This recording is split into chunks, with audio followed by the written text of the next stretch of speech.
and h2x for plus the n, that is what SNSPD, is it's received, extremely right? low. And when I we mean, do so MRC SNSPD is the combining, best the technology, effective but signal it's that is coming with the received is cost. magnitude h1 square Systems plus are coming magnitude around h2 square 2.9 crore, 2.8 times crore. the So signal it's very costly. and plus This noise, is right? 25 to 30 So lakh. how So it improves is, if this it's is being low, used in the commercial there is domain, a the people chance are that using this will be detector. high value, right?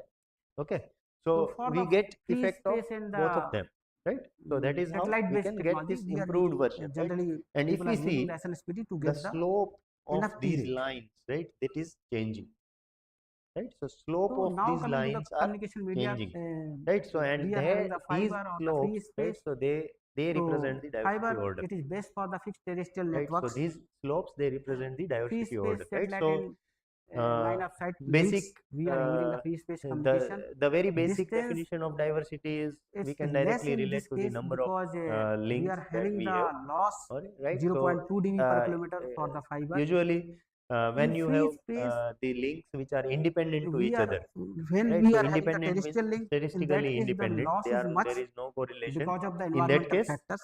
When we this will try have to do the diversity order 1, this will have satellite diversity order communication, 2, and this will have because the diversity order atmosphere is 3, only right? So 10 then kilometers, if these so links are in that case statistically we are getting independent, the larger it directly relates to the number of coverage. links, right?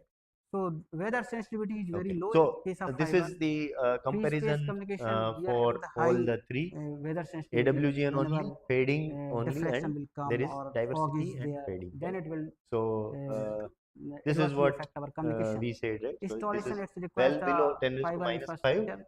but The this is minimal above 10 raised to in minus case 2, of free right? So space, that is minimal where we infrastructure, but can see the optical terminals are needed effect of in this. Mobility, no, there is fading the and mobility is noise. While when we have diversity, right, so we it can get the mobility goes there. to Commercial less maturity is than very 10 high raised to in case minus of 2 free and space approaches to 10 fiber, raised to minus 3 because also, in commercial domain, as right? I have told you that we are getting the many QPD systems into the So market. with this Mobility background, means, right, madam, so we'll suppose satellite communication start our discussion on the main topic, which for is the military MIMO communication, systems. suppose. So Okay, the ground so station can move, diversity schemes, particularly the because spatial it's a diversity, what pointing we and did was tracking, all those things. we added It can move. multiple antennas at the receiver. So for So future, now it's MIMO says that actually okay, when there is multiple coverage is antennas of very receiver, less. there can be So for multiple the future, antennas we at the have to move transmitter towards the also, free space right? or So the when we add satellite. multiple Satellite antennas is at the the ultimate transmitter, objective, because right? it will give So us can the what global parameters quantum internet coverage. we can get advantages, what parameters we can get as disadvantages, right? So because So when we add who are the something, users there for will be this kind of disadvantage technology? also, right? So This is while moving actually these systems moving are from single costly right antenna now. receiver to So the diversity major schemes, users right? are the big So banks, although I have data only shown the centers, advantages, there are government disadvantages in the form networks, of hardware military domain. complexity as well as the For the computational or processing complexity, right? So for the when you free add space, multiple antennas at the major transmitter, users are again one the more defense degree of communication, complexity will be added, and that will be in the airborne form of platforms, transmitter ship-to-ship complexities, right? tanks, Okay, links. so but So why was inter-island there communication. a thought process So that free space is MIMO systems mainly can work, for right? So is what we giving have the is this coverage for channel these kind of capacity that is applications. based on the Shannon So capacity this is equation, just for right, the which is qubit basics. bandwidth times log 2 1 A plus qubit is SNR. Okay, combination of so cat this 0, one, cat right, so it 1 can be with improved the either probability, and the by probability is alpha increasing square beta bandwidth or square equal to SNR, 1. right? So and So using this increasing principle, SNR is the directly qubits related are to being increasing the signal power, generated at the right? But LS end bandwidth and and sent towards the power bob end. we cannot So increase this is the basic indefinitely, protocol right? BB84, There are Bennett and limits, Bessard 1984, they and have given this protocol. the increasing the So bandwidth will also they increase are noise, generating the qubits in right? two So bases, noise power, rectilinear basis right? or Why? the Because diagonal noise basis. power is For the simplicity, related for as the understanding, bandwidth we times can the think that noise power spectral density, suppose this is right? the So with Hindi increase speaking in person, noise, it is with Chinese speaking increase in person. bandwidth, Whenever noise is also it increasing, and and then Alice is the having the SNR will Hindi and degrade, Chinese both speaking right? person, So and the Bob is although also there is having the logarithmic interpreter for the function Hindi and Chinese. in So whenever the Hindi so message is the coming, overall effect of increasing the bandwidth, it will sustain till certain values of bandwidth, and then after that it becomes stable, right? So the capacity becomes stable, it doesn't keep on increasing linearly with the bandwidth, right? Okay, in addition to that, bandwidth, it is not very economic solution for the service providers, right? So getting a license, it costs money for the service providers, so they are keen to increase bandwidth just to have better channel capacity, right? So then when we transmit higher power, right, so it may not be much of a problem at base station or access point, but it will be a problem at the mobile equipments, right? User equipments, mobile equipments which are battery operated, right? Of course, the energy cost will be increasing at the base station or access point, right? But that can be managed somehow, right? Energy is not a problem, right?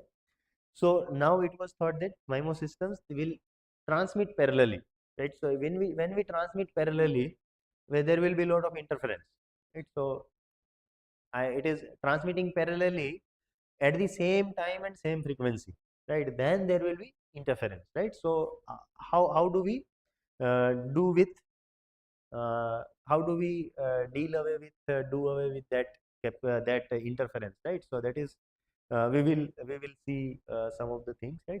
So MIMO systems, it is multiple antennas at both transmitter as well as receiver.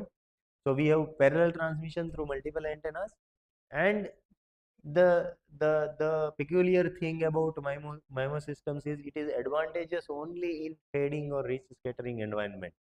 If there is no fading, mobility is not there, then MIMO systems will not work, right? Then it only remains the beamforming part, right? Okay, so then there can be gain in multiplexing as well as diversity. This we will discuss. Then spectral efficiency, it varies linearly with transmitter antennas. The disadvantages are complex hardware. It involves multiple RF chains at both transmitter as well as receiver. Computations are required much larger at the receiver. It needs inter-antenna synchronization, and inter-antenna interference is a problem, right? Okay. Yes. So this is how we model the transmit receive signal, right? So this x1 to xnt, right? So these are the symbols which are transmitted from nt number of antennas, right? So it considers nt number of antennas are at the transmitter and r number of antennas are at the receiver, right? So when we have such a system, right? So we sometimes people refer such system as nt cross nr MIMO system. Sometimes they refer it as nr cross nt MIMO system, right? So but overall we will have nt into nr number of channels, right? And that will be represented in the matrix, right? So r1 to rnr, right? So they are the received signals, right? So if we just look at only two symbols are transmitted, two antennas at the receiver, right? So only this much matrix will be there, right? So if x1 x2 is transmitted, r1 will be what? H11 into x1, h12 into x2, right? So addition of these two. So what is happening is x1 and x2, right? So they are mixed. x1 and x2 are mixed with the coefficients h11 and h12. It means that there is interference, right? So when two signals mix, right? So two signals mix or overlap, that is an interference, right? Okay, so that is how there is an interference, and such an interference is called inter-antenna interference, because this was transmitted from antenna 1, this was transmitted from antenna 2, right? So inter-antenna interference, right? Okay, fine. So that is what is signal received at each antenna is function of signals transmitted from all the antennas, right? So when we have two antennas, two signals get mixed. When we have nr number of antennas and nt number of antennas, all nt signals will mix up, right? Okay, then now what we need to do is we need to extract the required signals x1 to xnt at the receiver, right? So receiver needs to process this, and for that we need to have h at the receiver, right? So at the receiver, see, when it was single transmitter, single receiver, right, we need to estimate the channel, we need to estimate only one coefficient. Now we have nt antennas at transmitter, nr antennas at receiver. Total number of channels are nt nr, right? So that many coefficients needs to be estimated at the receiver, right? Okay, so and then how we have the processing, right? So processing will be something like this. Okay, so whatever is the received signal, right? So when we consider 8 cross 8 MIMO system, right? So we'll have this hxi, right? So this h is what is estimated h, right? And xi, right, it is all the combinations of vectors which may be transmitted, right? So this is simple ML detection, right? Maximum likelihood detection, right? Okay, so if we have BPSK, right, this x, right, that is this, it will have 2 raised to 8 entries, right? So this particular value, it will be required to be computed for all these combinations, right? So that is what is the complexity involved into that. Okay, so there can be further simplifications, right? There can be further simplifications for computation of this, but we need to calculate it for these many times, right? That 2 raised to 8, that can never be relaxed, right? So this is what the required complexity, right? While if you do CISO systems, right? So CISO systems 8-bit transmission, 8-bit transmission, only we need to check every bit, we need to check for whether it was plus or minus, right? There are only 2 symbols, right? So we need to check for plus or minus for every bit. In 8 bits, you need to check for 16 possibilities, right? So 16 versus 2 raised to 8, right? So that is the level or the magnitude of complexity we add when we add 8 antennas at the transmitter, right? So it is more relation with 8 antennas at the transmitter, but if we keep less number of antennas at the receiver than the number of antennas at the transmitter, then we cannot efficiently decode the symbols, right? That is because 8 symbols you are transmitting. If there are only 6 antennas at the receiver, you want to get 8 variables evaluated, but you have only 6 equations, right? So that is how you cannot detect the symbols properly if you have less number of antennas at the receiver, right? So uh, oh, at least 8 antennas, or at least the number of transmitter antennas, right? So that many antennas are required at the receiver, right? Okay, so this is just to show how complex the detection process would be, right? Okay, so now how we can here Acha. So computation is simple but less transmission rate. It means that, see, in this all 8 bits are transmitted in one go, right? So only 1 bit duration is required, right? While if it is CISO, right, each bit is transmitted one by one. That is, this is for CISO, right? So this part is for CISO, this part is this one, right? Okay, so this is for CISO, computationally simple, but it is less transmission, right? So in that 8 bits are to be transmitted one after the another, 8 bit durations are required, right? Okay.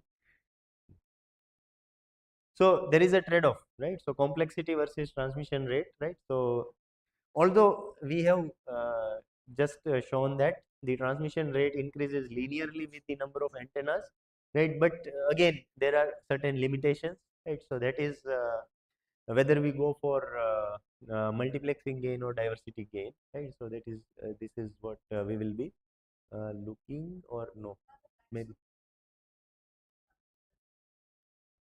So 8 cross 8 I had taken because that is what is running right now.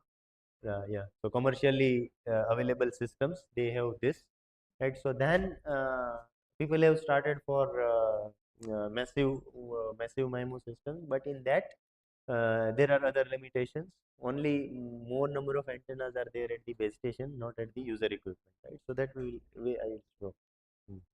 Right? So commercially available, right? So that is many of the mobile phones, right? So even the mobile equipments, they have 8 antennas, right? Not all, but some, right? Yes. So that is standardized up to 4G, right? And that was kept for 5G. Hmm. So then some of the variations to reduce the computations, right? So computation complexity needs to be reduced, and for that we have these many techniques, including space-time block codes, successive interference cancellation, transmit antenna selection, and spatial modulation, right? So in space-time block codes, right? So it is a technique of coding, right? So something like we do some coding, we add some redundant bits to have error correction capability, right? So that coding is known as channel coding, right? So that is to deal with correction of errors if we have in the received bits or received packets, right?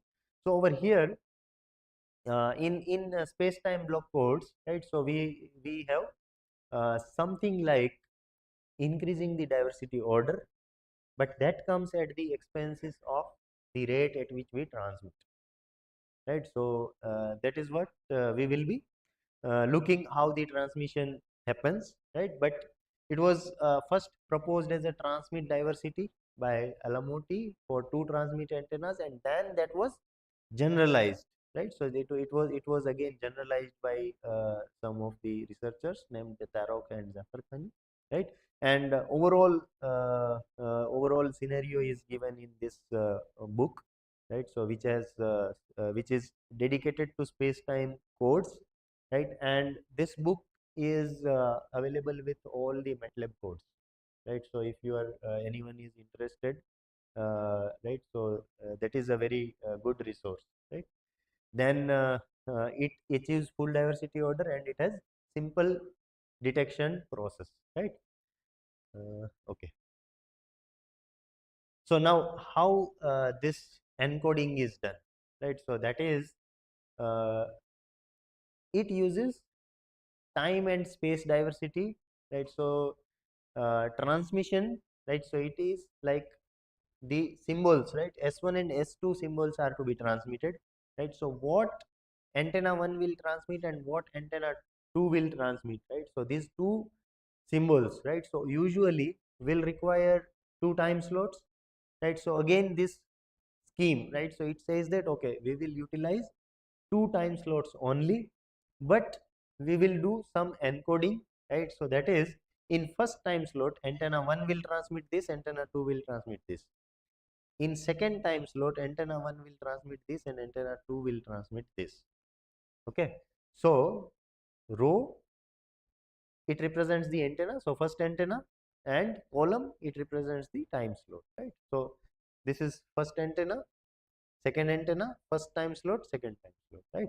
So now the vector S1 S2, right, that was usually to be transmitted by simple MIMO system. Now S1 S2 will be transmitted first and minus S2 conjugate and S1 conjugate that will be transmitted next, right? When we transmit like this, how do we receive or what do we receive, right? So received symbols at T1 and T2, right? So time 1 and time 2 what we will receive, right?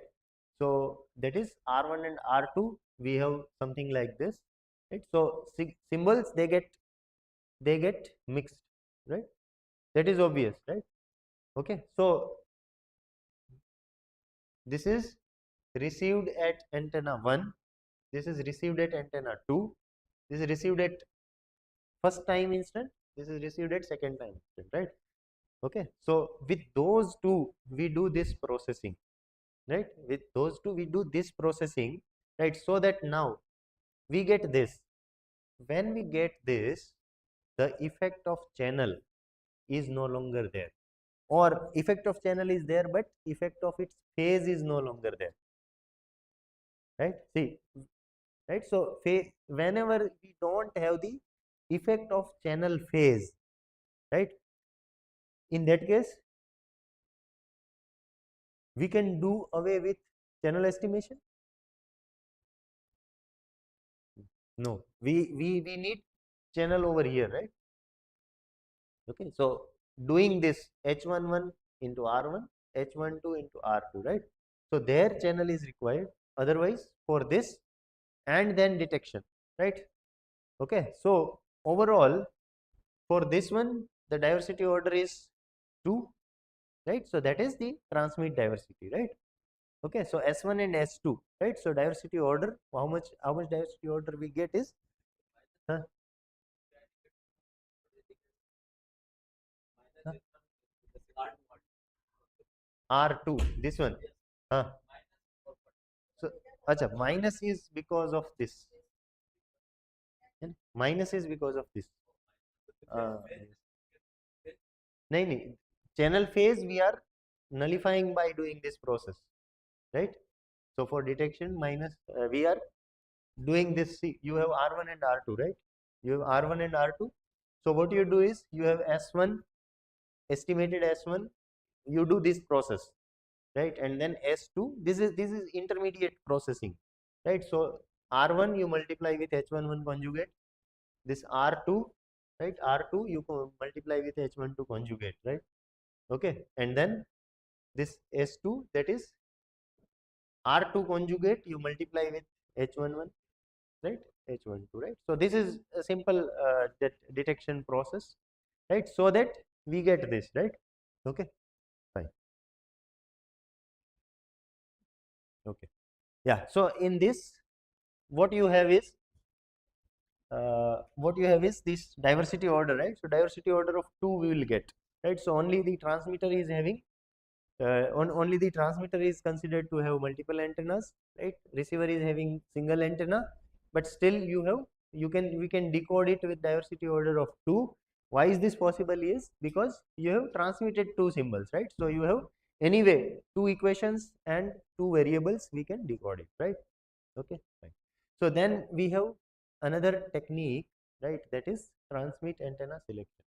Okay, so when we have multiple antennas at transmitter, right? So the requirement of RF chain with all the antennas when we want to transmit parallelly, right?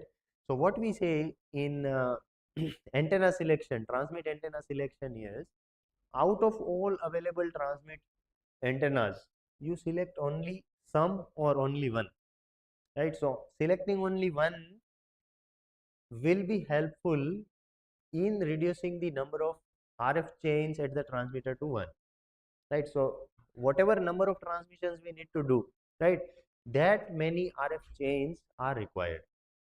Okay, so these antennas can be selected for transmission based on capacity maximization, maximum received power, right? So and such systems are represented as NT and NR, right? So where you have NT number of transmit antennas, NR number of receive antennas, and N number of antennas are selected for transmission at a time.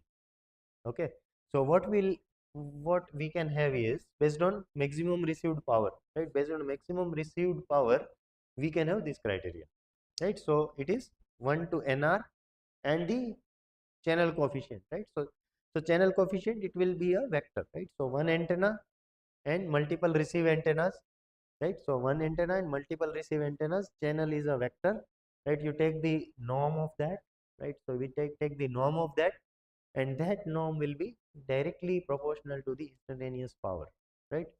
Okay, so what we do is whatever is estimated, right? So estimated antenna that will be utilized for transmission, right? So that is passed on to the transmitter by feedback, right? So some kind of feedback is required over here. So it happens something like this. Okay, so we have a transmitter, right? So it transmits, right? So we have such a channel matrix.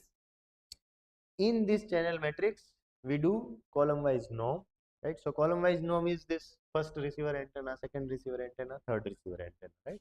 So that is how we have this column wise norm, right?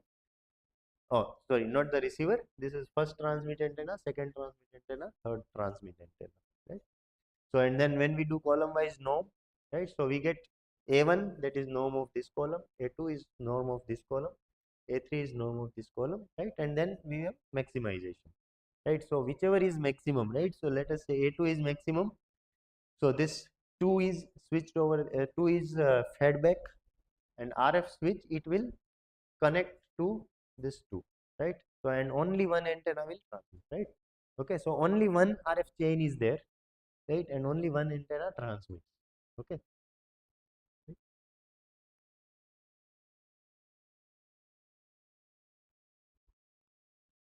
okay.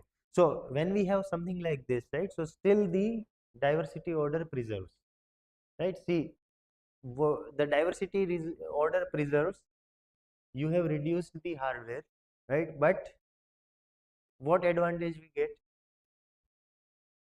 At the hardware we have reduced, diversity order preserves. What is the disadvantage? The disadvantage is, again, we are now transmitting serially, right? So again we are transmitting serially, right? So parallel transmission is not there, right? So there are some advantages, some disadvantages, right? So just like when we take medicine, right? So if the side effects are more than the benefits, we don't take it, right? But when benefits are more than the side effects, we take it, right? So something like that, right? So we need to choose between what is beneficial and what is not, right? Okay. So then the next is spatial modulation, right? So spatial modulation, we don't select the antenna based on the received power or received capacity, but we select the antenna for transmission based on the incoming symbols, right? Based on the incoming symbols. Still we transmit by only one antenna, right? But here what we do is, if you have k number of information bits, right, then we divide into m bits and n bits, right? So m plus n is equal to k, right? So n bits are specially modulated. It means n bits, they are utilized for antenna selection, right? So and then m bits, they are modulated by using digital modulation schemes, right? Then m bits only are transmitted physically. This n bits, they are never transmitted, right? N bits are never transmitted, but they are utilized to select the antenna. And then at the receiver, we identify which of the antenna was utilized for transmission, right? So at the receiver, we find out which antenna was utilized, and based on that, we identify which n bits were there, right? So how that happens is this. Okay. So there are two schemes. Let us say there are two transmit antennas, right? So two transmit antennas, either one first antenna can transmit or second antenna can transmit, right? So this selection, that is possible based on the first bit, right? Okay. So this algorithm of selection can be anyway, right? You can select MSB also, you can select LSB also, right? But the way table is prepared, right? So this MSB is utilized for selection of antenna, and the remaining bits, right? So the remaining bits, they are utilized for more digital modulation, right? Okay. So when we have this type of scheme, right? So again, only one antenna transmits, right? If we have four antennas at the transmitter, right? So we transmit in this way. Okay. Fine. So if we still want to transmit 3 bits every symbol, we have only two antennas, right? Then the required modulation scheme is 4QAM. If we have four transmitter antennas, the required modulation scheme is BPSK, right? Because more number of bits can be encoded as the antenna index, right? Okay. Fine. So it okay. So the system goes like this. If we have something like this, right? So it goes like the RF switch, right? And that symbol, it gets transmitted only by this antenna, right? So this antenna remains idle, right? It doesn't transmit. Okay. Right. So now, as compared to the transmit antenna selection, where we were maximizing the received power, right? What would be the benefit of this? There will be drawback also as compared to that, right? But first, let us see what would be the benefit. Huh?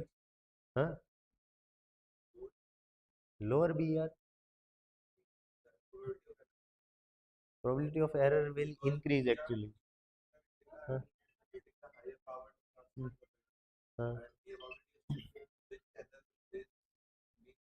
Huh. So lower BR in transmit antenna selection, right? Yes, lower BR in transmit antenna selection, right? So that is actually disadvantage for this, right? That is a disadvantage for this, ne? So lower BR in transmit antenna selection, it means that transmit antenna selection is better than this, right? It means transmit antenna selection is better than this, as long as we are considering bit error rate, right? But if you consider the number of bits that are transmitted, right, so that is larger in this area, in this case, right, because see, out of 3 bits we are transmitting only 2 bits, right, so BR will be comparable to single symbol which is containing 2 bits only, right, so that is 4 QAM. In the other case, if you want to transmit 3 bits, you need to use higher modulation scheme, right, okay. But this will come at an added computation of finding which antenna is transmitted, right. So if we look at the receiver, right, so receiver processing, right, so then what we need is uh, y, that is received, right, so received symbol, right, so it will be something like this, right, but then this channel matrix is becomes only this, right, so whatever we have transmitted, right, so whatever we have transmitted, that is from one particular antenna, right, okay. So what we will have is, this is the received symbol, right, so that is y, okay, and then we have detection, right, so one of them detects the symbol and one of them detects the antenna that was transmitted, right. But what will be the optimum detection, right, so that is this, okay, so y minus hm x q, and you vary m as well as you vary q, right. Varying m means testing for all the antennas, and varying q means testing for all the modulated symbols, right, okay. So out of that, whichever gives you the minimum error, right, so this is basically the error minimization, right, so whichever gives you the minimum error, that is selected, right.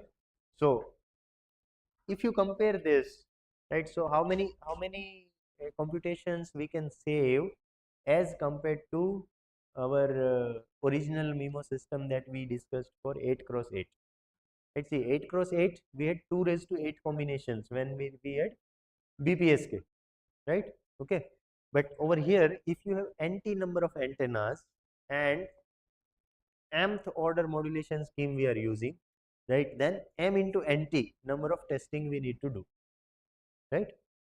So in earlier case it was 2 raised to number of bits, right, 2 raised to number of symbols that we transmit, right, okay. So over here we get complexity reduction as well as somewhat intermediate between simple MIMO transmission and transmit antenna selection, right. So this scheme is intermediate to simple MIMO transmission and transmit antenna selection, right. Okay. So then we have special modulation systems with transmit antenna selection, right. So it is like we mix transmit antenna selection, we select the antennas based on maximum power we receive, and then apply spatial modulation onto it, right, okay. So we have advantage in terms of diversity order, right, so we have diversity order, so it is better performance, right, and when we have better diversity order, we have better spectral efficiency also, right. So what we have is, we transmit pilot signals, channel matrix is estimated, so complete matrix, right, and NT NR number of coefficients, then we find best S antennas that maximize the received power, and then those S antennas, right, on those S antennas we perform spatial modulation, right, okay, right. So it is something like this, right, so spatial modulation over S antennas, and then again at the MRC combining at the receiver, and received vector is something like this, right. So this is just the mathematical forms or the analysis how we perform, right. So it is done based on the order statistics, because when we select anything maximum or minimum or any other order, right, so then we say that it is order statistics, right. So we don't go much more into that, we simply see the results, right, okay. So it is, this is simply for spatial modulation, right. This is outage probability for 4 by 2 and this is 6 by 2, right? So 4 by 2 is out of 4 transmitter antennas, two antennas are selected, and the 6 by 2 is out of 6 transmitter antennas, 2 are selected, right? So it is again the slope is changing. That slope directly relates to the diversity order, right? So transmit antenna selection, the statement that it preserves the diversity, right? So that can be verified somehow, right? Okay. So then we have the notion of large MIMO systems, right? So how much time do we have? Yes, we have, right? Huh? Hmm? Okay, fine. So large MIMO systems, right? So we have number of antennas which is greater than 10 at both the transmitter as well as receiver. Okay. So such systems we classify as large MIMO systems, right? So with the large MIMO systems, what problems will be there, right? So that is traditional MIMO systems, they have up to 8 antennas, right? So more number of antennas, right? So that will increase the system size, right? But what advantage we have with the development of technologies is the semiconductor technology is reducing the size of electronic devices, right? So transmitter, receiver, the RF amplifiers, filters, right? So their sizes are reducing, so we can accommodate more hardware. In addition to that, the antenna sizes and the antenna spacing, right? So antenna sizes and antenna spacing, they are governed by the operating frequency, right? So we have lambda by 2 or lambda by 4, which are the standard sizes which are required for antennas and antenna spacings, right? So which are becoming lower with the incorporation of these higher frequencies like millimeter waves, terahertz, and sub-infrared technologies, right? So uh, these frequencies becoming operative. So we have now the opportunity to utilize or include more and more number of antennas, right? So that is how these large MIMO systems are becoming possible and popular, right? So the advantages are again more parallel links, so we can have more data rate, right? And then average SNR that can improve, right? And channel hardening, right? So channel hardening is the biggest advantage.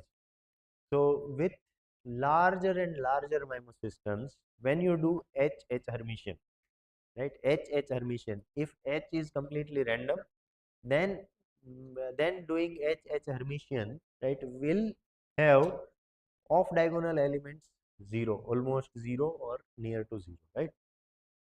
So this will have an advantage that your receiver processing, right, it will become very easy.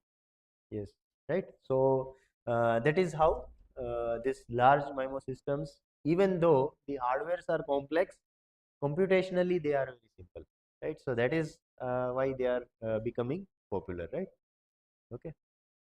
So, but the usefulness is mainly at the fixed terminals, right? So with the larger number of antennas, larger hardware, we cannot utilize it on battery operated devices till now, right? So they are good for base stations or set top boxes or the access points, right?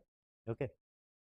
And then multiple user systems, right? So that may be an issue. How do we include multiple user MIME, right? So then the challenges, we already discussed that large number of antennas, it comes with large number of channel coefficients to estimate, right? So although the detection process becomes simpler because of channel hardening, but the channel estimation still remains a challenge, right? So if you have 100 cross 100, 10,000 equations we need to solve for channel estimation, right? So 10,000 coefficients need to be estimated, right? So detection, it can be a bit of simpler when we observe channel hardening, right? But hardware is still bulky, right? So then we go for an intermediate solution again, right? So we have MIMO, we have massive MIMO, right? And we have MIMO, large MIMO, and we go for massive MIMO, right? So what massive MIMO says is, it is it says that we have large number of antennas only at one side, right? On the other side you can have limited number of antennas, right? So see, why we need to go for this solution is because the on both the sides large number of antennas, right? So there are very limited applications of that, right? So one side you have large number of antennas, another side you have limited number of antennas, usually one only, right? So that is very much favorable for the large customer base mobile telephony, right? So mobile equipments, right? So I don't need very large number of antennas on this equipment, right? So that is what again an intermediate solution, right? And this is what is being in practice now, right? So commercially available, right? So that is I mean commercially deployed, right? So that is difference is only the base station knows the CSI, right? See, in normal MIMO systems, large MIMO, spatial modulation, transmit antenna selection, STBC, everywhere the channel state information, right? So that is required at the receiver. Okay.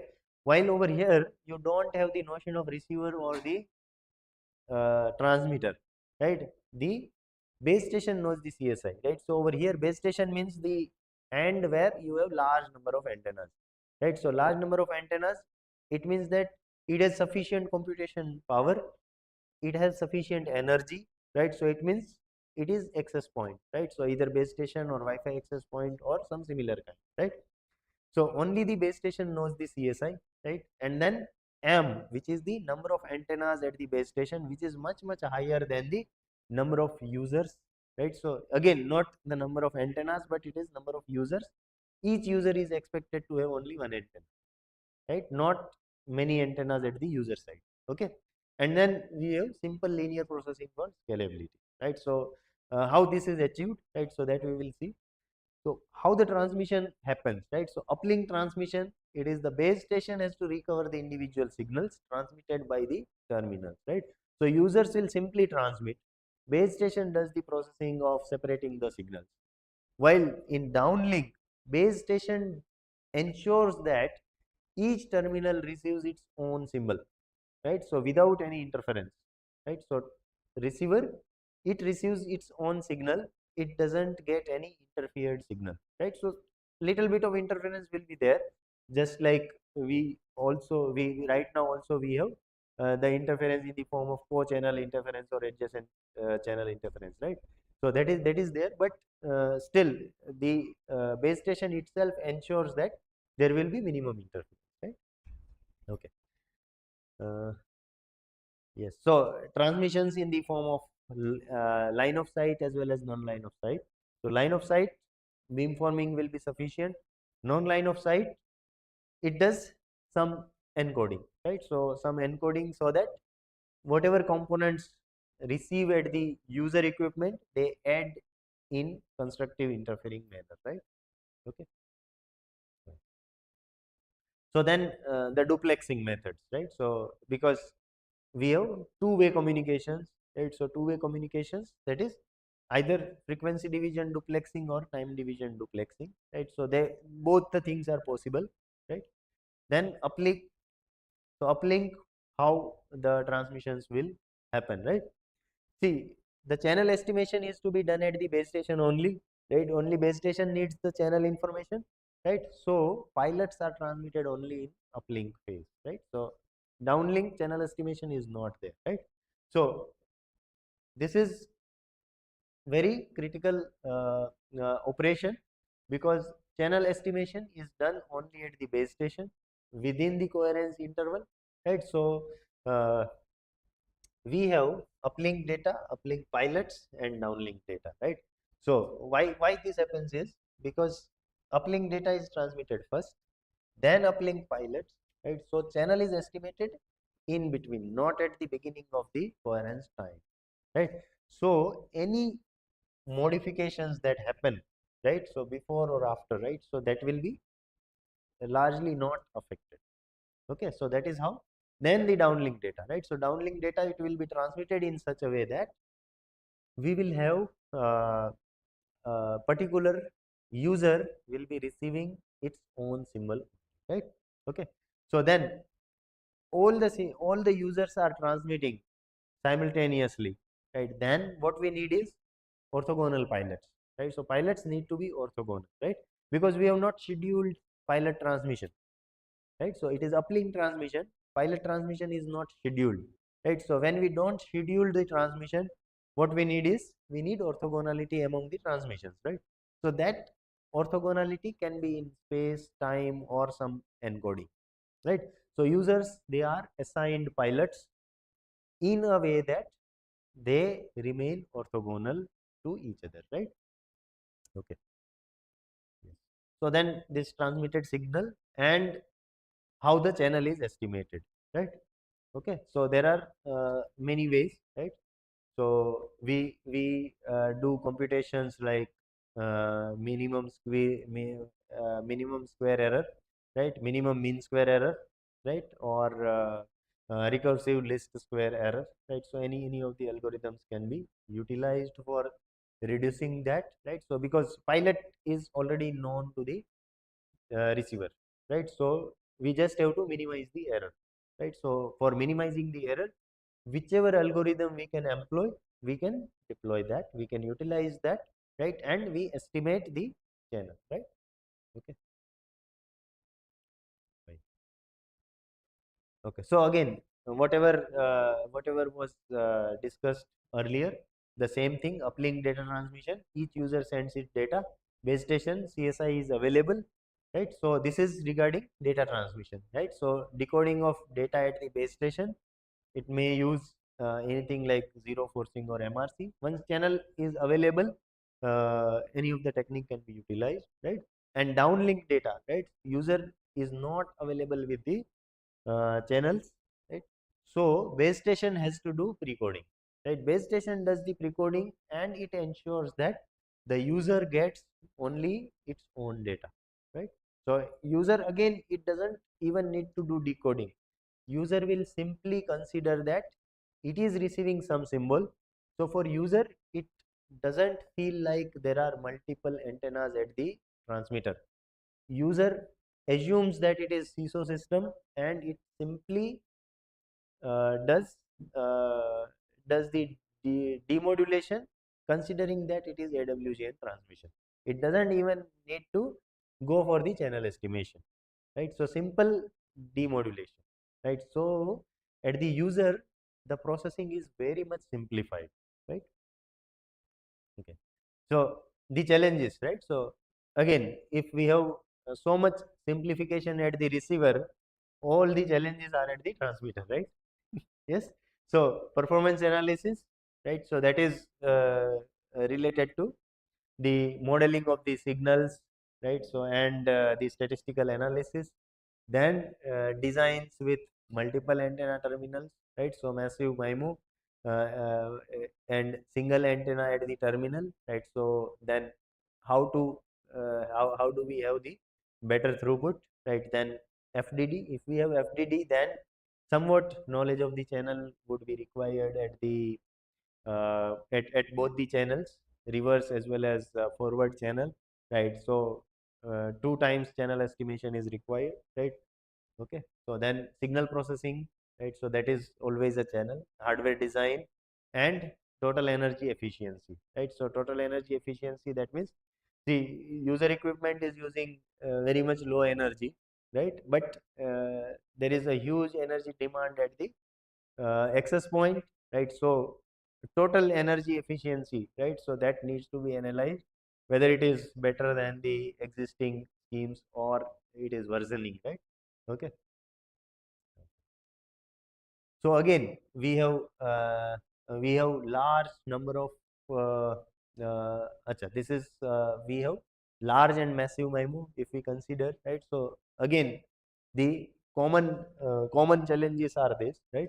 So now if we see the total number of antennas, right? So total number of antennas still remains large in the massive MIMO also, large MIMO also, right? So large number of equations needs to be solved at least for the channel estimation, right? Okay, so that was about MIMO systems, right? So in between, any questions so far, right? So now we will be moving towards cloud RAN architecture. right, which is slightly away from this. Uh, uh, uh. No, they remain silent. They are simply antennas. It doesn't have RF chain. Uh, no, the antenna will require power only if there is RF chain associated with that, right? Otherwise, antenna is passive, right? So antenna is simply sitting there. It is not connected with RF chain. The only antenna which is transmitting is connected with RF chain. So it doesn't have any power requirement, right? Huh? Hmm. Okay. So any more questions or any discussions are required? Hmm. Okay. So then we move to discussing the cloud radio access network, right? So radio access network, right, in general, it is related to how the equipments or users get radio resources, right, and how the radio resources will be managed, right? Okay, so basically we have the notion of cellular systems, right? So the basic understanding is that we have very systematic or very uniform distribution of all the base stations and systematic division of the geographic area, right? But in practice, that is not the scenario, right? So in practice, we have something like this, right? Because we have so many buildings. Some buildings are high rise buildings, right? Some areas are covered with vegetations, right? Some areas don't have that much user density, right? Some areas have many users, but most of the users are idle, right? And this distribution changes with time also, right? So in the evening times there may be many calls, in the morning times and night times there may not be that much traffic demand, right? So this type of uniform distribution of base stations and uniform division of geographic area, right, it doesn't work, right? So it works in theory, but practically the service provider has to generate revenue and it has to minimize the use of resources, right? So if the service provider minimize the resources and serve many people, right, that is where they get profit, right? And they don't do charity, right?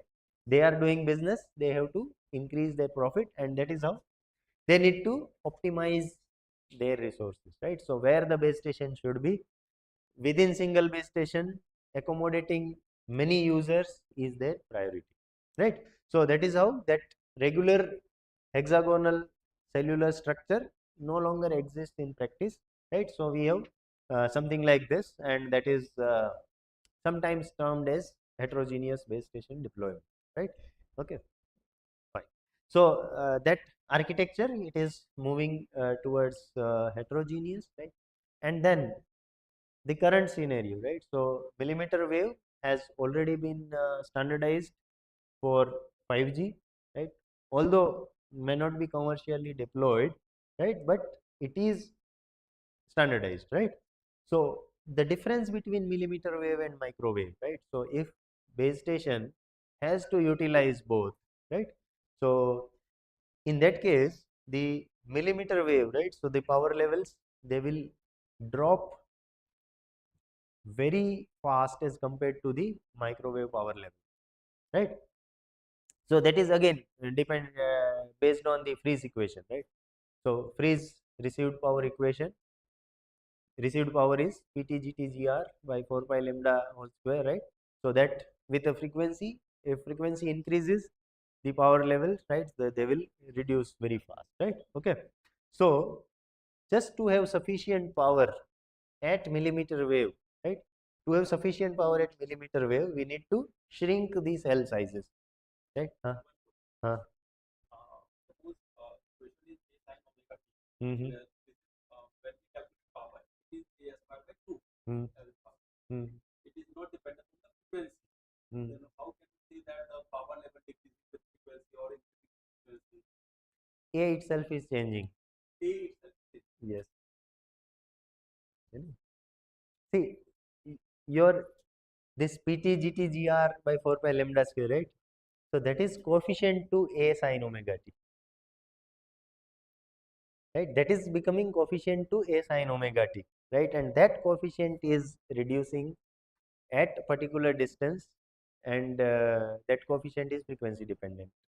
It means if A is constant. A is constant, then it doesn't depend. It doesn't depend on frequency, right? A is same, then it doesn't depend on frequency, right? Hmm. Yes, but that A itself is changing, right? Yeah. So then the power level changes. Yeah. Right. Okay. So just to maintain sufficient power level at millimeter wave range, we need to shrink these cells, right? Okay. In addition to that, because it is millimeter wave and massive MIMO technologies are becoming popular, right? So with the help of beamforming, we can have sufficient signal levels at higher frequencies also. But the another limitation of millimeter wave is that it cannot penetrate indoors, right? Millimeter waves, it not all frequencies, but many frequencies they don't penetrate through the walls, right? So it is applicable only for outdoors, right? So now what can be the bifurcation is, the bifurcation can be like outdoor users can be served at millimeter wave, indoor users can be served at microwave, right? So that can be the easiest bifurcation, right? But then that that bifurcation doesn't always work, right? Outdoor users may be large in number, indoor users may be large in number, microwave spectrum may not be sufficient, right? So sufficient spectrum is larger when your operating frequency is larger, right? So when we consider in percentage bandwidth, right? Okay. So now coexistence strategies are to be developed, right? So what can be the uh, possible technology through which we can we can still work with integration of millimeter wave and microwave, or terahertz and microwave, or maybe sub infrared technology and the microwave, right? So or nowadays FSO is coming up, right? Free space opticals is also coming up, right? So if you have heard of air fiber, right? So air fiber, it uses FSO, right? So that technology is also coming up. So now every technology is wireless technology, right? So earlier it was thought that optical is always on optical fibers, right? But that also is now people are utilizing it on wireless medium, right? Okay. So all these have to coexist and still uh, have to serve single user, right? So then how do we do away with that, right? Okay. So now when how we are moving away with, right? So moving from cellular to cell free. Okay. So we are doing away with the notion of cellular structures, right? So the complete geographic area, right? So instead of this, we do like this, right? So base stations are there, okay, but those base stations, they are controlled by some central entity, okay. So let us say we say that it is central processor, okay. And then the earlier version, base station centric to user centric, right? So user will decide where it will connect, right? Although there will be controller, right? So this central processor controls everything, but it will be decided by the user, right? Like the user will say, I'm receiving this much power from this base station, right? So better I connect to that, right? In addition to that, right? So user connected to single base station, we are going towards user connected to multiple base stations, right? So when this user getting connected to multiple base stations, right? So such strategy is known as COMT, which is cooperative multi-point transmission, Okay, cooperative multi-point transmission. Okay, so moving from a very regular cellular structure, irregular cellular structure, and then we say that okay, base station will only provide RF services. The baseband processing will be all done at this, right? So this becomes, these base stations are being proposed to be simple RF relays, right? So all the other things, right? See these backhaul links, right? Backhaul links are mostly fiber, right?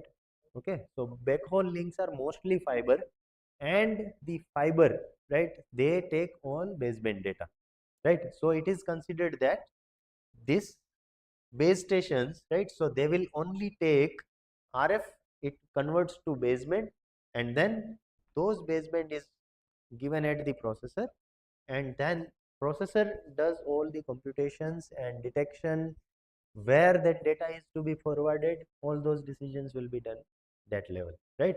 So the design of base station is simplified, right? Base station doesn't have to do much of decision, right? It doesn't have to do any channel allocation, right? It doesn't have to process the baseband data, it doesn't have to do demodulation of that, right? So just take RF data, convert it into baseband, send to central processor, right? Okay, so now since the design of baseband is simplified, what we can do is the service provider can have many base stations, right? Service provider can have a cloud of base station, right? And that is how it is cloud ran, right? So many base stations, it is cloud of base stations, and that cloud is being controlled by the central processor, right?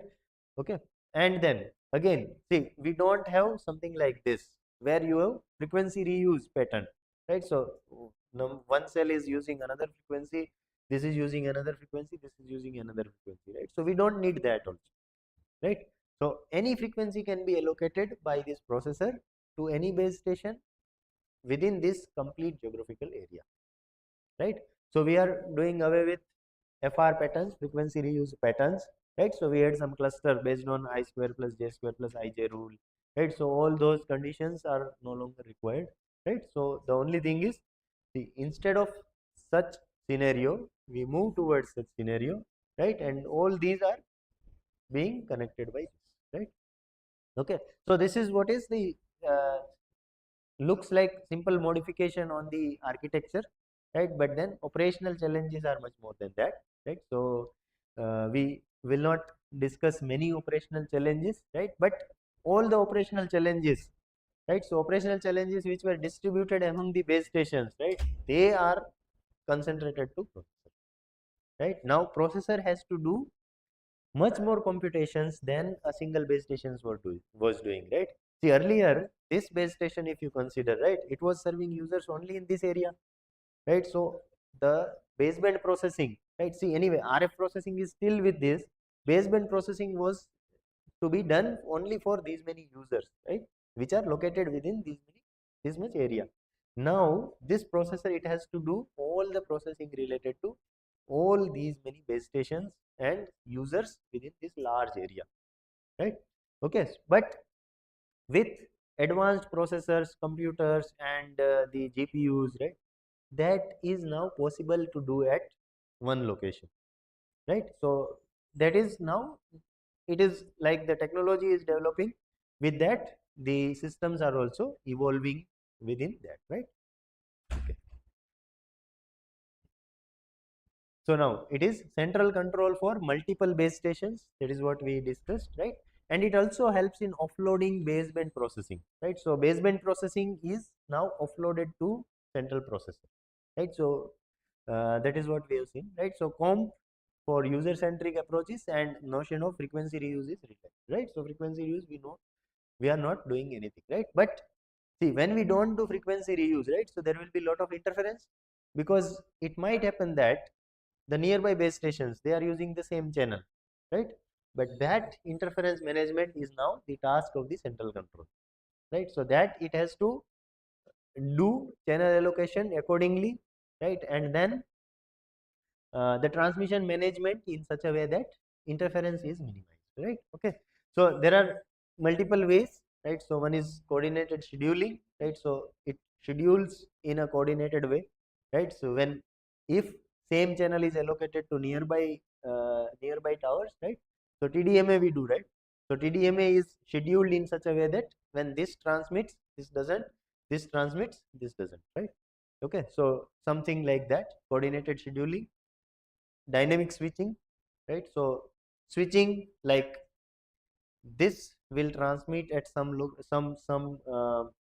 instant, this will transmit at some another instant, right? So that this switching will happen. And joint transmission in such a way that both will serve this user at a time in such a way that this user gets the maximum power, right? Again, distributed diversity technique, right? Okay, so these are the ways in which we can have transmissions in cloud range, right? Okay, so and then we have CRAN for vehicular communication, right? So that is microwave, millimeter wave, or microwave terahertz integrated CRAN, right? So how do we switch between microwave and millimeter wave, and when we have vehicular traffic, right? So how do we do away with that, right? Okay, so this is what is the base for our article discussion, right? So in that we have used terahertz, right? But over here uh, I'm discussing the system which was utilized for preparing that article, right? Okay, so uh, basic challenge that we need to deal with, right? So that is the varied distribution of vehicular traffic, right? So vehicular traffic, that density of vehicles, it varies from time to time at a given location, or it varies from location to location, right? So rural areas you don't have many vehicles, urban areas so many vehicles. Even in urban areas, the peak hours, right? So when people are going to offices, or people are going from offices to their homes, right? So then there will be huge traffic. In between, maybe the afternoon time, night time, you don't have that much traffic, right? So again, the another thing is autonomous vehicles, connected vehicles, vehicles themselves are communicating, right? So that also needs to be considered, right? So uh, within that framework, right, how do we accommodate or serve the vehicles utilizing microwave and the higher frequencies, right? So higher frequencies, it can be anything like terahertz, millimeter wave, infrared, or FSO, right? So something like that. Okay, fine. So huh, huh,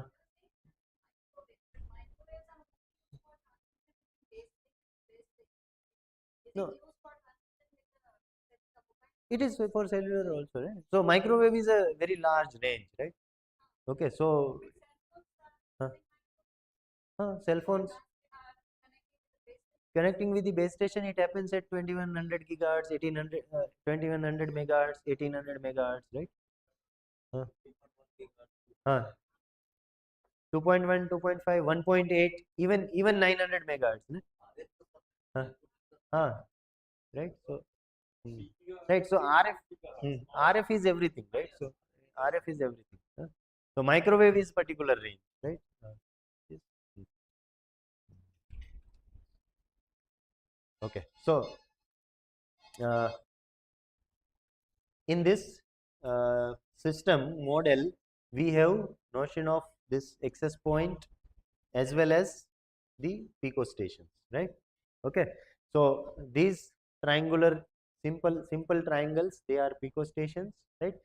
And this tower like structure, that is an access point, right? Okay, and uh, these pico stations, they are capable to serve only at higher frequency, higher bands, right? So millimeter wave, terahertz, or maybe infrared or optical, right? While these access points, they have both the capabilities, microwave as well as higher bands. Okay, so now these vehicles, right? So there can be low traffic density or high traffic density, right? So these two highways, highway 1 where you have low traffic density, highway 2 there is high traffic density, right? So high traffic density means large number of vehicles, right?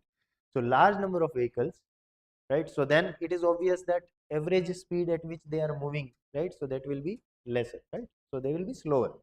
When they are slower, right? So then it is possible to serve at higher frequency, right? Why we cannot serve the high speed moving vehicles at larger frequency? What can be the possible reason?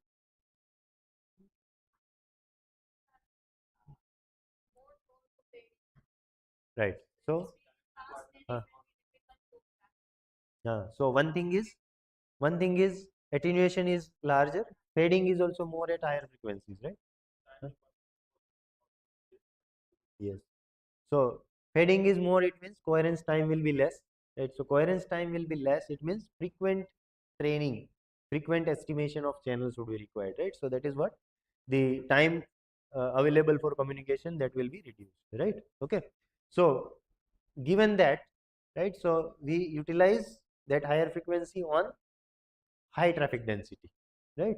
Okay. And low traffic density, they are served at the links at microwave, right? So of course we utilize high frequency also with that, and that is why it is shown as hybrid link, right? So they are served as hybrid link, right? So but lower frequencies, but higher frequency is also involved into that, right? Okay, right. So whenever higher frequency is not sufficient, right? So then the microwave will serve the purpose, right? Okay, so that is why higher that hybrid link is provided, right? Okay, but then over here these vehicles mostly they are served with higher frequencies only. Okay, in addition to that, there may be possibility that some of the vehicles, right, so they are not capable, or they are not getting enough quality of signal, right? So they can be given service from base station or from the access point, right? So that is also possible, right? So this type of hybrid modeling we have considered. Okay, so even it might happen that just to save the energy, right? So we put some of the pico cells to sleeping mode, right? So they are not utilized to serve any user, right? So they can be put into sleep mode, right? So not switch off but sleep mode, so that if required they can wake up very easily, right? So this type of model is what we have utilized in the article that we will be discussing, right? There we have utilized terahertz band and analyzed the coverage probability, right? So and yes, so that is the basic model that I have shown some of the references, right? Okay, so this is the model, basic model, right? So that model also I'll show in the article, right? So minor modification is there, but basic idea is the same, right? That multiple base stations or multiple pico stations, they will serve at higher frequency, right? So it is possible to do this beam forming, right? And beam needs to steer also when the user is moving, right? So that steering is also possible at lower speeds, right? So efficient steering is possible, right? So this is the basic model that we will be basic technology that we will be utilized, right? And then again it is CRAN because centrally control is there, right? So that central processor does all the decisions, which user will be served by what access points, which user will be served by what pico stations, right? So multiple pico stations are to be grouped, right? So all those decisions are taken at the central processor, right? Uh, uh, hmm. Yeah, yeah, yeah, ठीक है. Now here, that is हाँ, so there are two questions. One, just that do you think that the highest extension process because it is changing the one.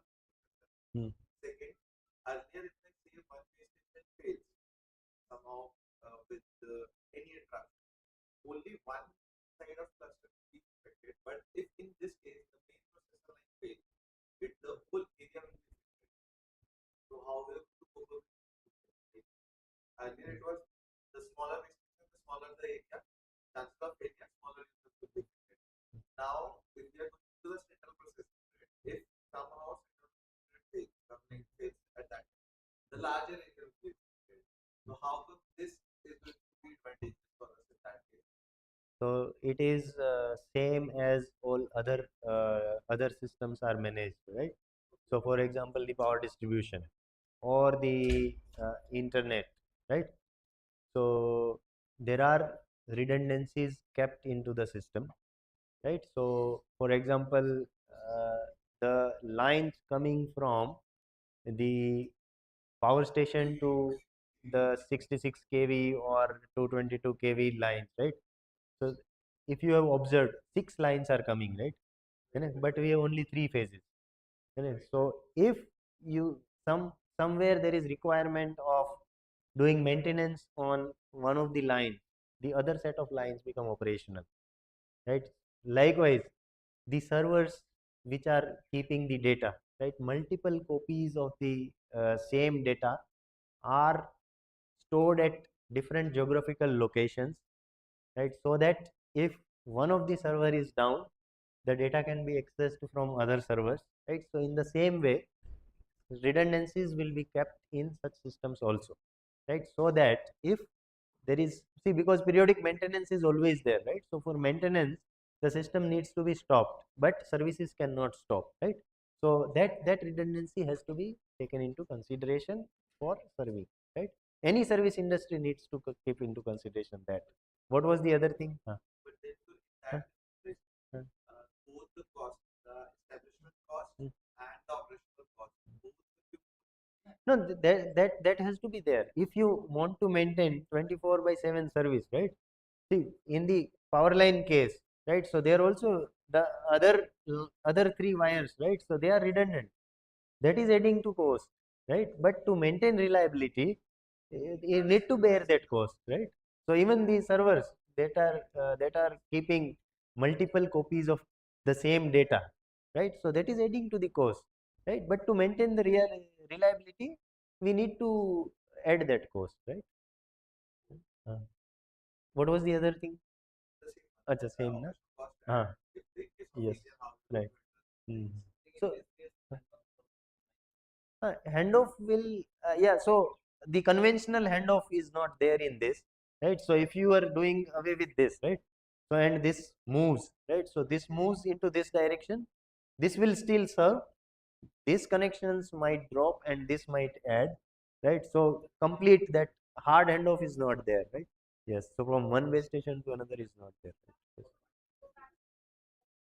This one. Huh. Hmm.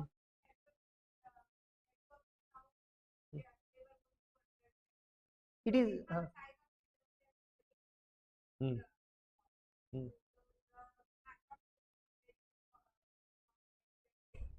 No, that it is based on the handoff algorithms only, right? So they monitor the power levels. The power level goes below the threshold, handoff begins, right? So that is these boundaries, right? So they are decided based on all the studies. So it is not like there may be some locations where people are not moving very fast, right? So people are not moving very fast. In that case, they get sufficient time for handoff, right?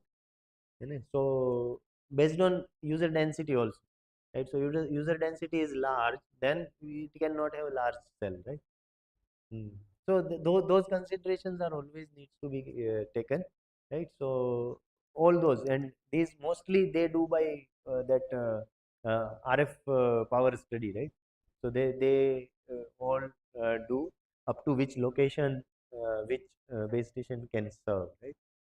Okay, so even if you have something like this, right, and then the service provider observes that within this area, right, there is some location, right? So then there was a concept of microcell, right? So within the conventional cellular structure also those things are served, right? Mm.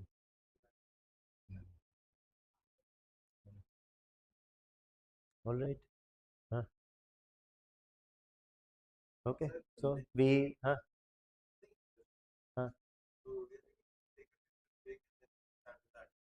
Okay. So that is what I was about to ask, whether we continue or we break. Huh? Yes. Yes. Okay. Fine. Hmm. Yeah. Okay. Yes.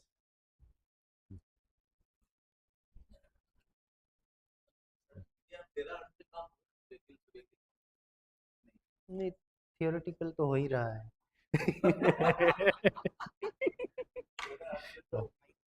yes है ना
So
we start. Okay. Mm. Okay. So as I shown, so as I shown in the system model, right? So this article, right? So that is based on terahertz hybridization in CRAN, right? So just uh, we discuss, look at the abstract, right? So that is we integrated sub 6 gigahertz and terahertz, right? So the access points that give service at sub 6 gigahertz, they are denoted as MRRH, right? So RRH is remote radio head, right? So in CRAN, the base station, right? So that deals with the RF servicing, right? So that is known as remote radio head, right? So and the terahertz stations, right? So which gives service at terahertz, right? Okay. So we have devised some strategies to provide services to vehicles at by integrating sub 6 gigahertz and terahertz, right? And then we have analyzed the expressions for coverage probability and handoff aware rate, right? And we have done demarcation of zones like sparse zone and dense zone. So sparse zone is like we have sparse traffic, and dense zone is the traffic is dense, right? Okay. So and the results for this uh, uh, coverage probability as well as handoff aware rate, they are demonstrated. Okay. So if we look at the system model, right? So I'll not go into details of the literature and the novelty of this topic, right? So this article is readily available, and probably it is shared among all, right? So you can refer the details of that, right? Is this system model visible clearly? Yeah, shall I zoom it more? Huh? It is visible? Okay. All right. So in this we consider again two highways, right? So one of them is having low traffic and another one is larger traffic, right? So this is sparse traffic scenario, this is dense traffic scenario, right? Okay. So accordingly, when the traffic is dense, the velocities they are considered to be smaller, right? So vehicles are moving slowly. Here vehicles are moving at higher speed, right? So whenever vehicles are moving at higher speed, right? So this MRRH, right? So MRRH, it is giving service at sub 6 gigahertz, right? And then along with that, we keep the higher frequency, that is terahertz, as a backup, right? So it is hybrid link, and in dense traffic zone we don't use sub 6 gigahertz, we only serve by terahertz, right?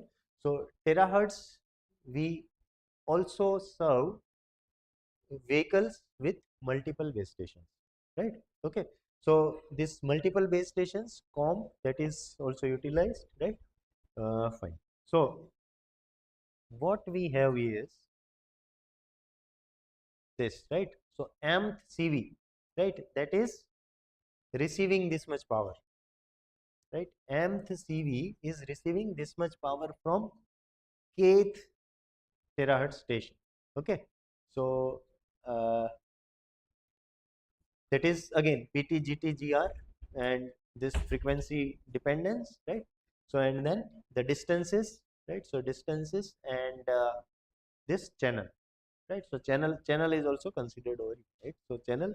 So this is what is the overall power that is that is received from kth station to mth vehicle, right? Okay, fine. And then what we consider is we consider comp also, है ना? So comp consider करेंगे तो what we have is multiple base stations, right? They are serving a user, right? So multiple base stations are serving one user, right? Okay. So in addition to the receiving power from two best serving stations, right? So when we have multiple serving multiple base stations and we want to select two best, right? So what we do is similar to the antenna selection that we did in the MIMO systems, right? So we analyze power received from all the base stations, right? We select the two stations which are which from which we receive the highest power, right? So they are the two, and all others will contribute to the interference, right? So all others will contribute to the interference, right?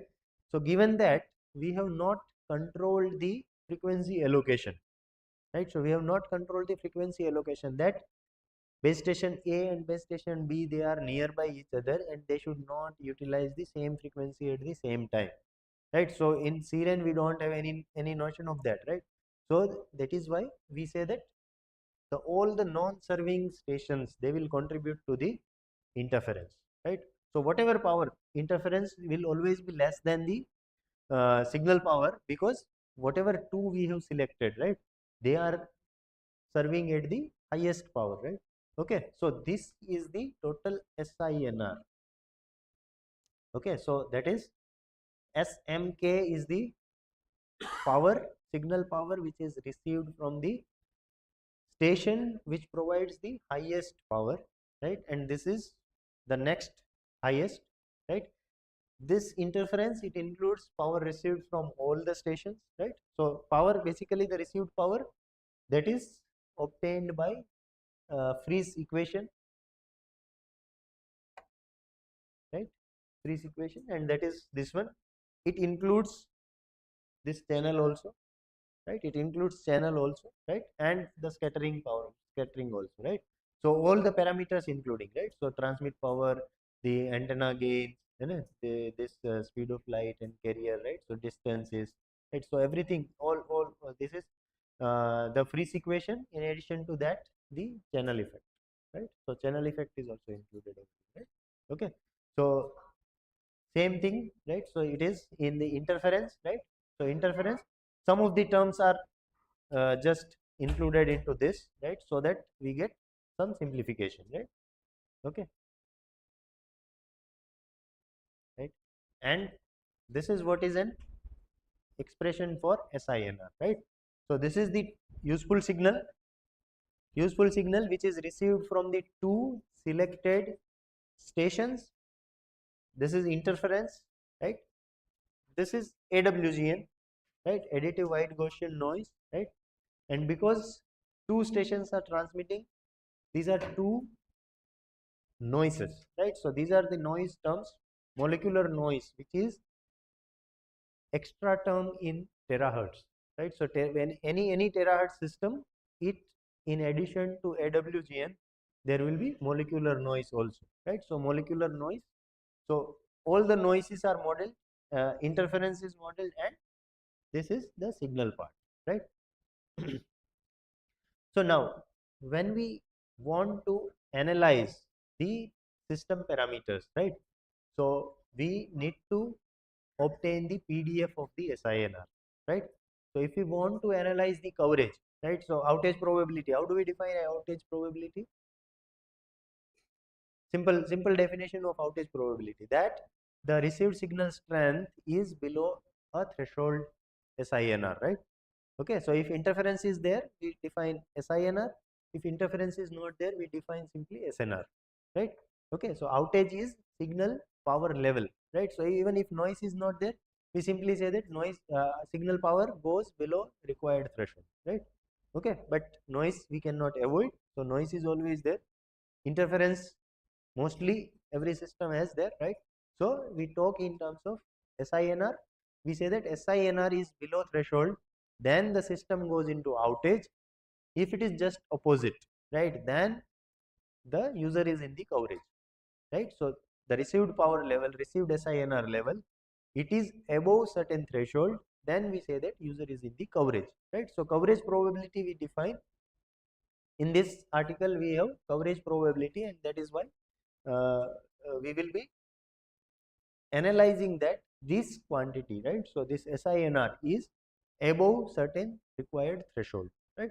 So that required threshold is decided based on the required capacity by the user, required data rate transmissions required for the user, right? So depending on that we have, right?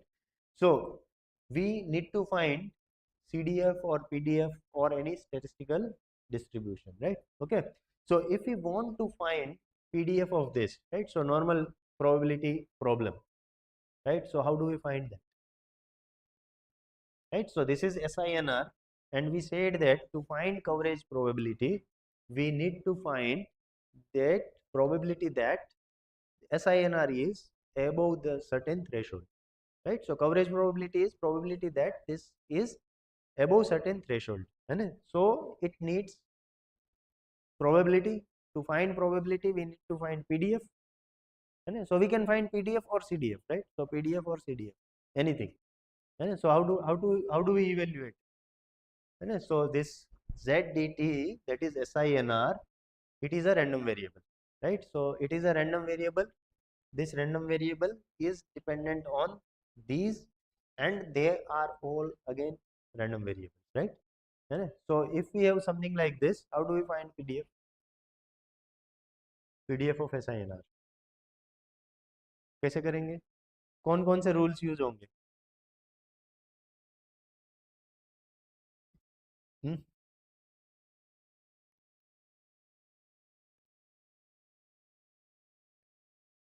BTech में हो? हाँ, which year? Which year? Third year. Probability पढ़ा है ना? हम्म, ठीक। हम लोग पढ़ाने के बाद भूल जाते हैं, ठीक है? आपको याद रखना जरूरी है, अभी बहुत सारे इंटरव्यूज देने बाकी है ना। हाँ, तो अब बताओ कौन से रूल्स यूज करेंगे? आप बताओगे तो ही मुझे याद आएगा, मैं भी भूल गया हूँ, इसीलिए पूछा, है ना? कि जब जब क्लास लेते हैं ना, तो क्यों पूछते हैं सवाल? आप लोग कुछ बताओगे, उसमें से हिंट मिलती है। है ना, मैं तो ऐसा करता हूँ, है ना। बताओ, नहीं याद है? हाँ? चलो, दिस न्यूमरेटर है ना, न्यूमरेटर का पीडीएफ कैसे निकालेंगे?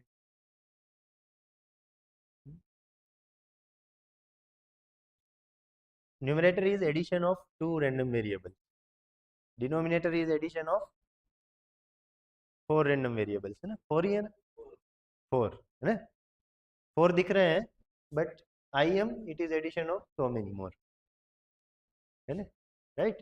सो overall let us consider that कि आई एम का डिस्ट्रीब्यूशन पता है, so it becomes addition of 4 and addition of 2, right, and then overall quantity is ratio of two random variables, right. So पहली चीज पता होनी चाहिए कि if two random variables are added what will be distribution of that, है ना। so individual distributions पता है, assume कर लें कि we know all individual distributions, right, individual PDFs, right, so rather than distribution we say PDF, right, density functions are available, okay. So when two random variables are added, right, what will be the resultant PDF of that addition?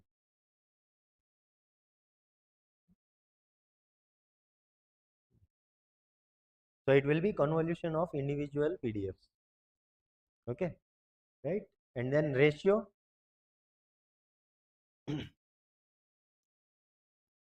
ratio के लिए निकालना पड़ेगा, है ना, so there is not a definite rule, but we need to find individual PDFs,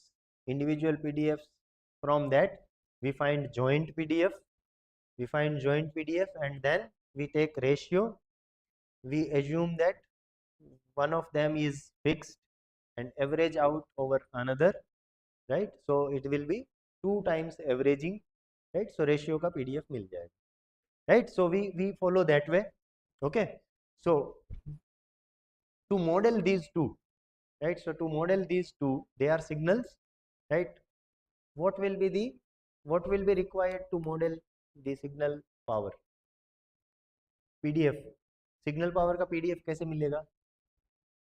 So signal power that is dependent on this one, right, which all are random quantities in this,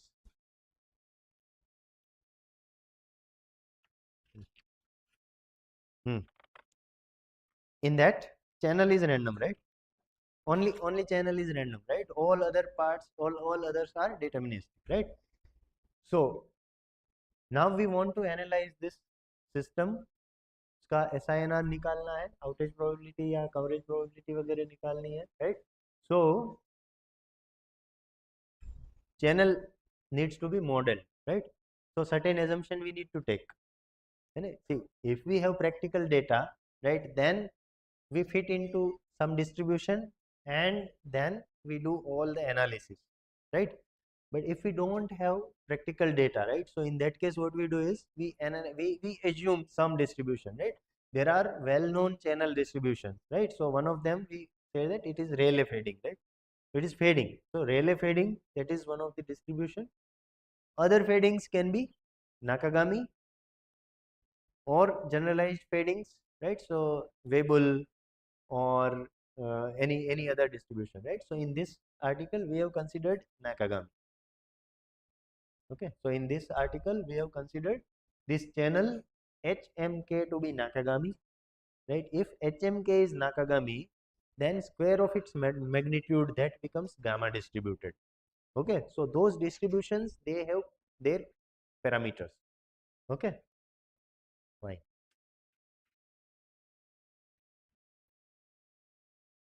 Okay. So what all is required is this XDT, right, okay, so this is for dense scenario, right, XD, that is for dense scenario, that means dense traffic is there, and that is why we are adding these two terms, right, okay, fine.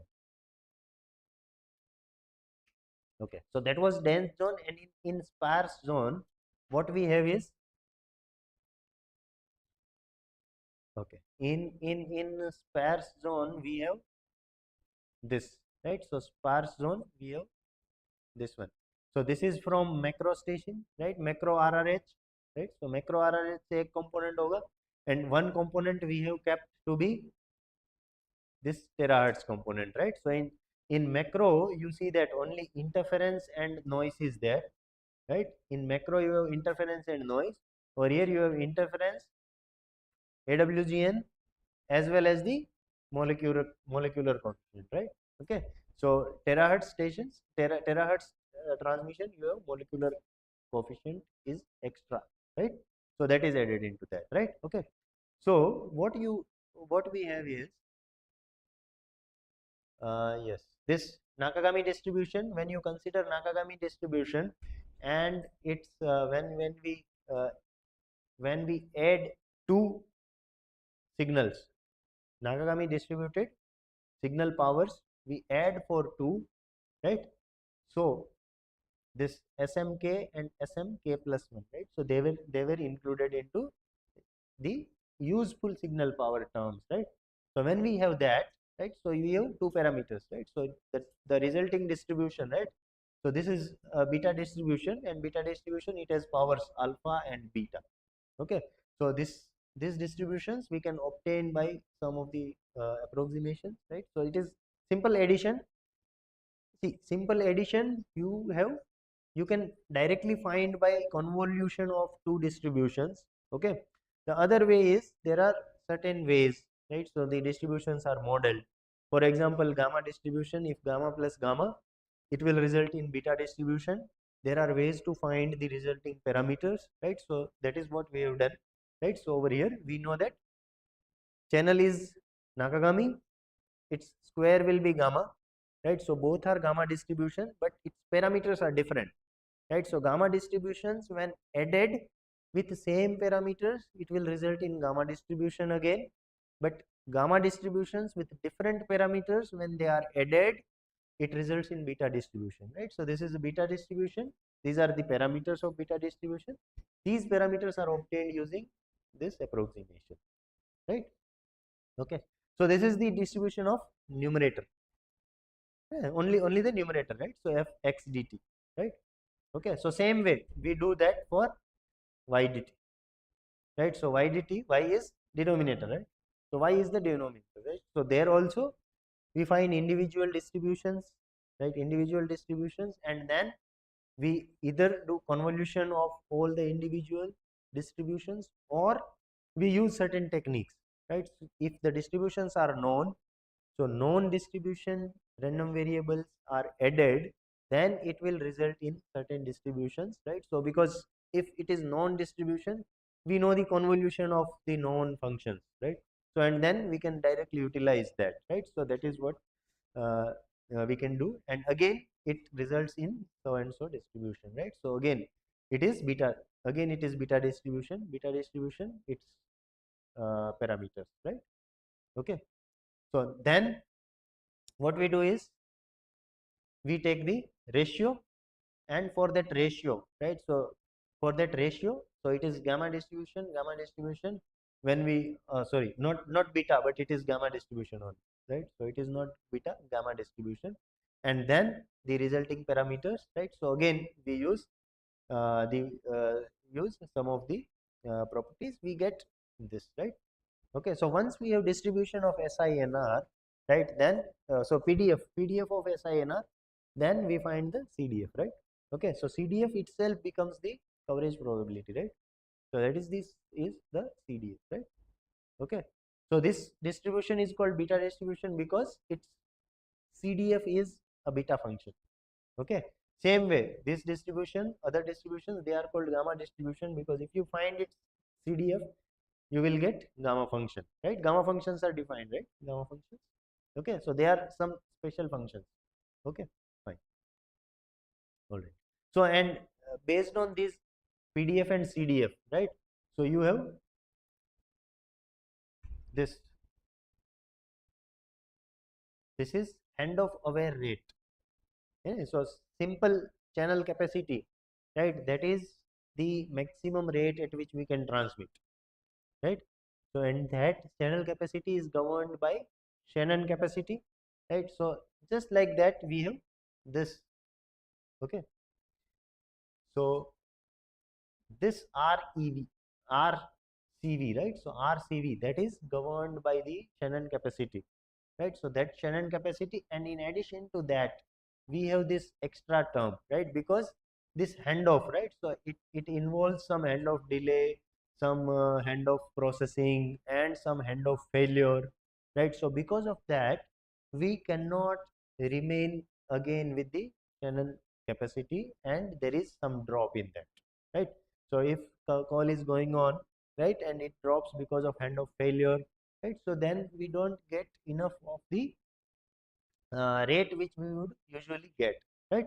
And because of that we have certain term which is less than 1, right? So that is the coefficient, right? So this we need to this we need to add into consideration, right? So with this, again, the SNR or the SINR term, right, that is involved into this, right?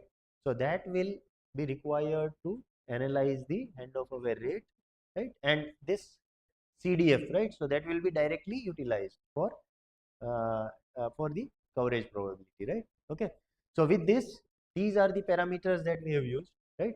So that is terahertz and sub 6 gigahertz. The center frequency 0.837 terahertz, and this sub 6 gigahertz frequency 2.1 gigahertz is used, right? So bandwidth 3 gigahertz at terahertz and 40 megahertz for sub 6 gigahertz, right? And then RSU density, right? So that is the base station density is 0.3 per meter and 0.15 per meter, right? So and then handoff delay, right? Handoff delays, so delays of certain seconds, right? And then antenna gains, transmit power and noise power, right? So these parameters mostly taken from the references which are given, right? So 11 and 12 references in the article, right? So okay, so this is the overall for the sparse region, the coverage probability, right? And the coverage probability, right? So that is okay. So this is the CDF, right? So CDF, from the CDF we can get the coverage probability as 1 minus the CDF, right? 1 minus the CDF becomes the coverage probability. So this is the expression for the coverage probability, right? So these expressions looks like very complex expressions, but if you start from the very basic distribution of Nakagami, right, and then you start calculating, right? So calculations are very simple, although the final expression is very complex. The computations are very simple, right? So because it only involves some additions, multiplications and integrations, right? Okay, all right. So what results we get, right? So these are the results for different different zones, like the whether it is sparse distribution or whether it is dense distribution, right? So this coverage probability and handoff aware rate variation, right? So whether it is visible, इनके जो legends वगैरह हैं दिख रहे हैं, I can zoom it, है ना?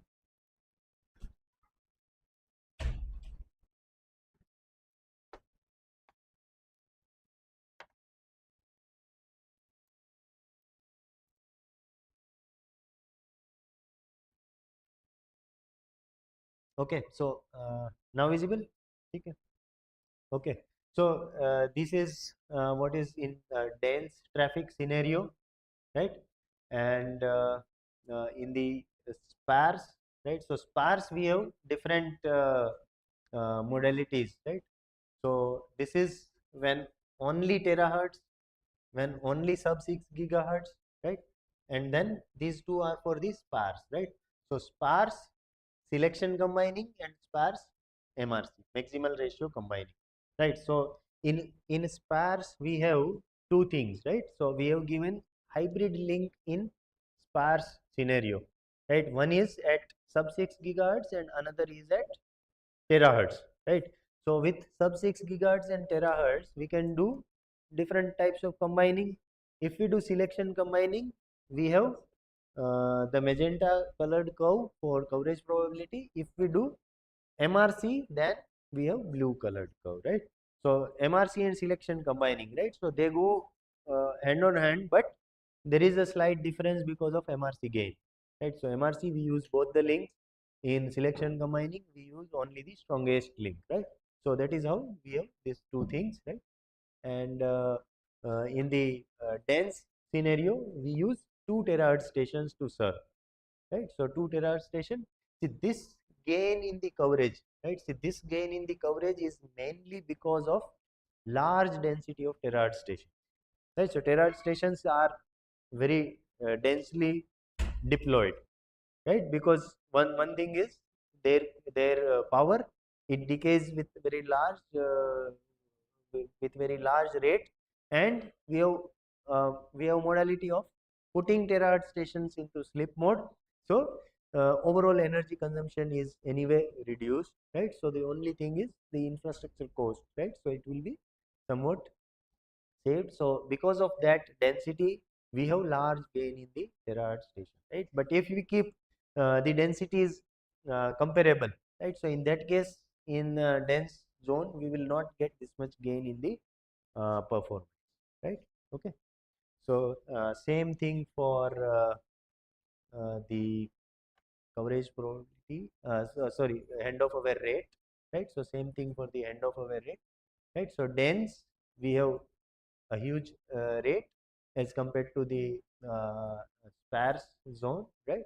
And the sub 6 gigahertz standalone, right? So again, sub 6 gigahertz standalone and terahertz standalone, right? So terahertz standalone is giving better rate only again because of the higher density, right? So density is more, right? So hand of aware rate is more, right? So overall signal quality is more, right? Okay, so that is how it is, right? And this is variation with the this the variation of the speed of the vehicles, right? No, hand of aware rate with the speed of the vehicles and different terahertz densities, terahertz station densities as well as multiple terahertz stations, right? And this huge gain is mainly because of large terahertz station densities, right? So it, because these performances, right, so they are highly dependent on the base station densities, right? So whether it is sub 6 gigahertz station or it is this one terahertz station, right? So they are highly dependent on the densities at which they are deployed, right? Okay, so any questions?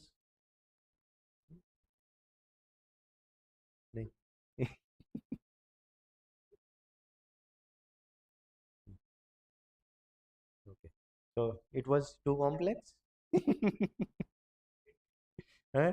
कि, the earlier session was very boring and everyone slept in this session. ये सब record नहीं करना, वो तो निकल जाएगा ना. चलो, okay then. Okay.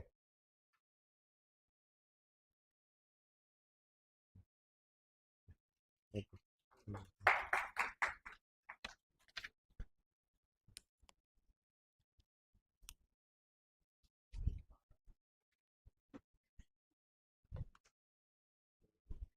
Thank you so much for such informative session, sir.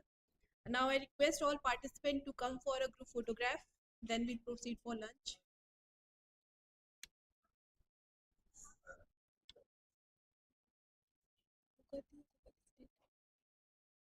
Acha. I request Professor Kirti Gupta ma'am to felicitate sir. Again.